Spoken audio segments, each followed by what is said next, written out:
Hello students. Copy को देखते ही मुझे पता है 99% लोग स्वैप कर देंगे, लेकिन मैं उन 1% बच्चों के लिए पढ़ाऊंगा जो मेरी वीडियो को देखते हैं, जो जर्नल एंट्री के डर को ख़त्म करना चाहती हैं। यानी कि इस वीडियो में मैं आपके डर को 100% ख़त्म कर दूंगा। इस वीडियो को देखने के बाद आपको जर्नल एंट्री में 0% प्रॉब्लम आएगी, यानी कि 0% आपको दिक्कत होगी। तो इसमें हम बेसिक से एडवांस एक कोर्स लेकर आए हैं जो हम 5 मिनट की डेली वीडियो में समझेंगे, जिसमें हम क्या सीखेंगे, जिसमें हम बेसिक से एडवांस सारी एंट्रीज को करना सीखेंगे। तो पिछली वीडियो में जो कि पार्ट 1 है उसमें हमने कवर किया था, हमने कैश में सेल और परचेज किया था। इस वीडियो में हम क्या करेंगे, इस वीडियो में हम लोग नगद की जगह हम उधार में सेल और परचेज करेंगे, यानी कि क्रेडिट में हम सेल करेंगे और क्रेडिट में ही हम परचेज करेंगे। चलिए समझते हैं। जैसे कि यहाँ पे देखिए एक एंट्री है, परचेज गुड्स फ्रॉम राहुल 10,000 रुपये, यानी कि हमने राहुल से 10,000 रुपये का माल खरीदा। अब हमने राहुल से 10,000 रुपये का माल खरीदा। सबसे पहले हमें एंट्री में ये देखना है इसमें दो चीज़ इफेक्ट क्या हुई। इसमें जो दो चीज़ इफेक्ट हुई, सबसे पहले हमारा परचेज किया, यानी कि हमारा जब हम भी कोई चीज़ खरीदते हैं तो हमारा जाहिर सी बात है हमारा एक्सपेंस यानी कि हमारा खर्चा हुआ होगा। यानी कि एक तो इसमें खर्चा हमारा बढ़ा है, दूसरा राहुल से खरीदे 10,000 में।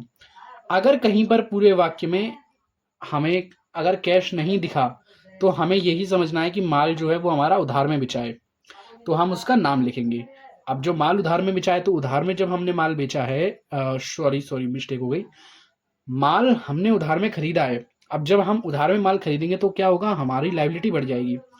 तो इसमें दो चीज़ जो इफेक्ट हुई है, सबसे पहले एक्सपेंस जो कि हमारा परचेज है, परचेज अकाउंट को हम डेबिट कर देंगे क्योंकि ये हमारा एक्सपेंस है। एक्सपेंस जब भी बढ़ता है उसे हम क्रेडिट डेबिट करते हैं। और कितने से, डेबिट परचेज अकाउंट डेबिट 10,000 रुपये से। अब देखिए दूसरी चीज़ क्या इफेक्ट हुई थी, यहाँ पे हमारा राहुल नाम से एक लाइबिलिटी बढ़ गई क्योंकि उसे हमें इन फ्यूचर पैसे देने हैं कभी ना कभी। तो यहाँ पे हमारा राहुल नाम से एक लाइबिलिटी बढ़ गई। ये चीज़ आप हमारी पिछली वीडियो में देख सकते हैं, हमने क्लियर रूल को बहुत ही ईजी तरीके से हमने एक्सप्लेन किया है, जिसमें आपको कोई भी दिक्कत नहीं आएगी। ये भी जो हमारा है 10,000 रुपये से हुआ है। जाहिर सी बात है परचेज किया, हमारा खर्चा हुआ, खर्चा बढ़ता है तो उसे हम डेबिट करते हैं। राहुल हमारी लाइबिलिटी है, लाइबिलिटी बढ़ी तो हम उसे क्रेडिट करते हैं। ये जो ये चीज़ है ये डेबिट में बढ़ती हैं, बाकी चीज़ क्रेडिट में यानी कि बढ़ती हैं, और वो वाइस वर्सा चलती रहती है। यहाँ पे आप कुछ भी इसका बीइंग क्रेडिट परचेज या उस वो लिख सकते हैं। आइए हम दूसरी यानी कि 5वीं एंट्री की बात कर लेते हैं, जो कि हमारी है सोल्ड गुड टू अमन। यानी अब हमने अमन को सामान बेचा है उधार में। यानी कि अब इसमें जो दो चीज इफेक्ट हुई वो क्या हुई, सबसे पहले हमने सामान बेचा यानी हमारी रेवेन्यू बढ़ी। रेवेन्यू जब भी बढ़ती है तो उसे हम क्रेडिट करते हैं। जो दूसरी चीज इसमें इफेक्ट हुई है वो है अमन, यानी कि अमन ने हमसे जो सामान लिया है वो उधार लिया है, तो उसे भी इन फ्यूचर हमें पैसा वापस करना पड़ेगा। अब जो डेटर है हमारा अमन, वो एक एसेट है, एसेट बढ़ता है तो उसे हम डेबिट करते हैं, यानी कि जो हमारा अमन अकाउंट है वो डेबिट हो जाएगा। अमन अकाउंट डेबिट, जितने रुपए लिखे हैं उतने रुपए। और ये मैं आपको बता ही चुका हूँ, जो हमने सामान बेचा हमारी रिवेन्यू है, यानी जो रिवेन्यू बढ़ती है तो वो क्रेडिट होती है, सीधी सी बात है। इसमें हमें बिल्कुल भी टेंशन लेने की जरूरत नहीं है।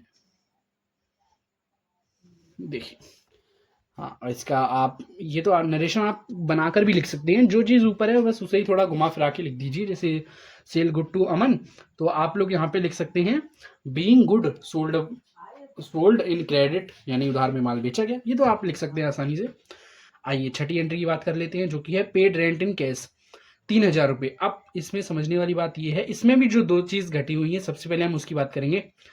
जो कि पहली चीज़ है यहाँ पे रेंट, यानी कि हमने रेंट दिया है। यानी कि रेंट हमारा क्या है, रेंट एक तरीके से हमारा एक्सपेंस है, यानी हमारा खर्चा है, हम देंगे। तो खर्चा जब भी बढ़ेगा तो हम उसे डेबिट करेंगे, जाहिर सी बात है। तो यहाँ पे हम क्या लिखेंगे, यहाँ पे हम लिखेंगे रेंट अकाउंट डेबिट, और कितने रुपए से, जो कि 3,000 रुपये हैं। और कैश, अब जो हमारा कैश है ये एक एसेट है, एसेट घटा है, एसेट घटता है तो उसे हम क्रेडिट करते हैं। एसेट घटा तो उसे हम क्रेडिट करेंगे 3,000 रुपये से। राइटिंग पे मत जाइएगा, लेकिन आपको जो देखिए कंटेंट में आप क्वांटिटी से ज़्यादा क्वालिटी देखिए। हो सकता है कॉपी में आपको राइटिंग वगैरह का इशू आए, लेकिन एंट्री को समझने में आपको 1% भी प्रॉब्लम नहीं होगी। जो भी प्रॉब्लम है अगर आप कमेंट में कहेंगे, मैं उसे अगले दिन जितना हो सकेगा उसे मैं इम्प्रूव करने की कोशिश करूंगा। बाकी धन्यवाद। वीडियो अच्छी लगी है तो पार्ट 3 में ज़रूर आइएगा।